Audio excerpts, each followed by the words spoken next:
Assalamualaikum warahmatullahi wabarakatuh. Puji syukur kehadirat Allah yang Maha Kuasa. Yang terhormat Bapak Urufan Hilmi SHMH selaku dosen pengampu mata kuliah Hukum Ekonomi Islam. Saya Lisa Febriani dari kelas A2 dengan NIM 41033300211059 akan memaparkan materi yang telah dibahas pada pertemuan-pertemuan sebelumnya demi memenuhi tugas individu dalam hal ujian tengah semester. Tema yang akan saya jelaskan yaitu mengenai perbandingan sistem ekonomi Islam, sistem ekonomi kapitalis, dan sistem ekonomi sosialis. Oke. Sebelum kita memasuki ke materi perbandingan sistem ekonomi Islam, kapitalis, dan sosialis, alangkah baiknya kita mengetahui definisi dari sistem ekonomi. Apa sih sistem ekonomi itu?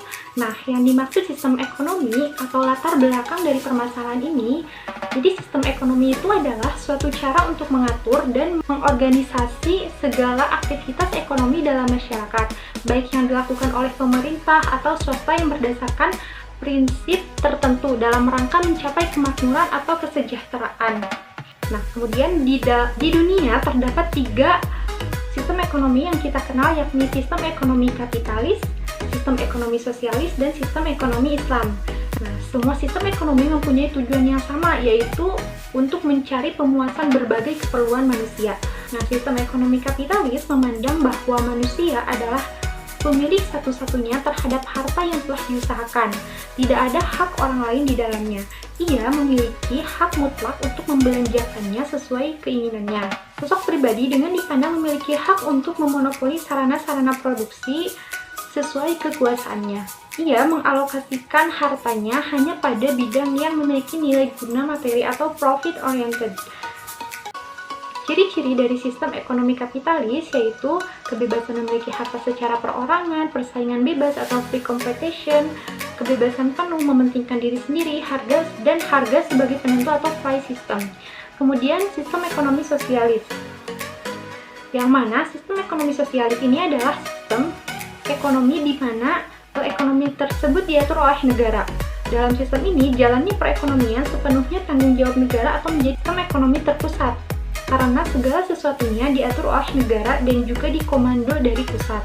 Nah, ciri-ciri dari sistem ekonomi sosialis yaitu kepemilikan harta dikuasai oleh negara, setiap individu memiliki kesamaan dan kesempatan dalam melakukan aktivitas ekonomi, disiplin politik yang tegas dan keras, tiap warga negara dipenuhi kebutuhan pokoknya, kemudian proyek pembangunan dilaksanakan oleh negara, dan posisi tawar-menawar individu terbatas karena diatur oleh pusat. Nah, kemudian sistem ekonomi Islam.